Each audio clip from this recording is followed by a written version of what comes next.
Rajasic and Tamasic. For the eradication of any disease, we are going to use sattvic type of ahar, which is not including many spices, which is not very oily, fresh, we are not stale. So these foods are all considered purified food, which is considered as tamasic. So this is the first aspect to consider.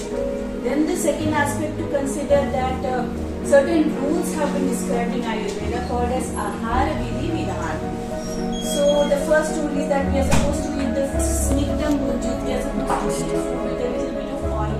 On our nature, the requirement of our body is different. So if someone is vata pitta predominant, then requirement different like that, we consider the prakriti. Then we will consider the current, which is the problem of results. Then similarly, the combination of the foods, like in what amount we are supposed to provide. Then the amount of individual ingredients in our food and the individual who is consumed. Like for example, an adult and an infant, they are not going to eat the same foods because their body is. Then there is also the concept of viruddha ahar.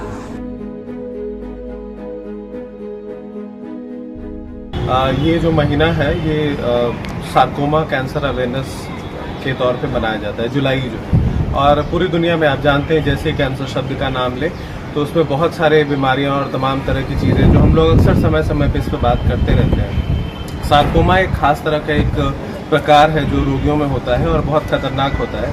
आज हमने उस पर संबंधित एक seminar बुलाया जिसमें आयुर्वेद और allopath दोनों के डॉक्टर्स अलग अलग अपने व्यू दे रहे थे। आप जानते हैं कि आयुर्वेद और एलोपैथ दोनों में बहुत भावनात्मक रिश्ता नहीं रहा है।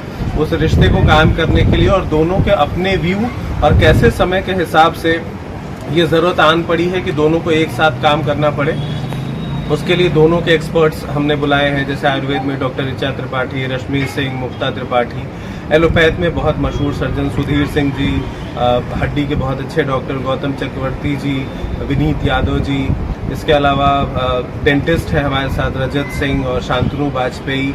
ये सारे लोग एक साथ इकट्ठे हुए हैं और बहुत सारे डिस्कशन हुए हैं और डिस्कशन में दोनों को आम राय लेके एक तरह से काम करने के ऊपर हम लोगों ने बात की है और बहुत फ्रूटफुल रहा है। बहुत सारी खास जानकारियाँ इसके थ्रू हमें प्राप्त हुई है। आज का डिस्कशन हमारा सार्कोमा पे था, तो मेनली आयुर्वेदिक मेडिसिन से हम इस पे कैसे वर्क कर सकते हैं और एलोपैथी मेडिसिन से कैसे कोलैबोरेट कर सकते हैं ताकि पेशेंट्स को ओवरऑल गुड रिजल्ट्स मिले, सर्वाइवल रेट्स बढ़ जाए पेशेंट के और कॉम्प्लिकेशंस कम हो जाए। इस पे मेनली आज का हमारा डिस्कशन। निष्कर्ष ये आया कि दोनों पैथीज़ को जब तक से कंबाइन करके हम ट्रीटमेंट नहीं करेंगे, जैसे आयुर्वेदा का भी ट्रीटमेंट मोडालिटीज़ को यूज़ करेंगे और एलोपैथी मेडिसिन्स की भी ट्रीटमेंट मोडालिटीज़ को यूज़ करेंगे तो बेस्ट रिजल्ट्स तब हमें मिलेंगे, क्योंकि दोनों पैथीज़ की अपने अपने लिमिटेशंस हैं। कैंसर एक ऐसी बीमारी इसकी दवा नहीं चलती है और मरीज ज़्यादा समय तक इसका रोगी बना रहता है। बेहतर विकल्प की तलाश में आज के जो आप सुझाव जाने वाला है इसका जो इमीडिएट हमारे सिम्टम्स होते हैं जिनसे हमें तुरंत रिलीफ चाहिए होता है, उनके लिए तो हम प्रेफर करते हैं कि जैसे एलोपैथी में हमने सर्जरी करवा ली या कीमो ले लिया या रेडियोथेरेपी ले ली, लेकिन जो लॉन्ग रन में हमें रिलीफ चाहिए और कि डिसीज़ रिकर ना हो, दोबारा बार बार से रिपीट ना हो और पेशेंट की जनरल कंडीशन इम्प्रूव्ड रहे और कोई कॉम्प्लिकेशंस ना आए, तो उसके लिए हम आयुर्वेद पर ही रिलाई कर सकते हैं। क्योंकि भले ही हमने कीमो दे दिया, रेडियोथेरेपी दे दी, लेकिन हमारा पेशेंट बहुत कमज़ोर हो जाता है, तो इसके लिए हमें आयुर्वेद का हेल्प लेना ही पड़ता है कि उसकी इम्यूनिटी बढ़ जाए पेशेंट की।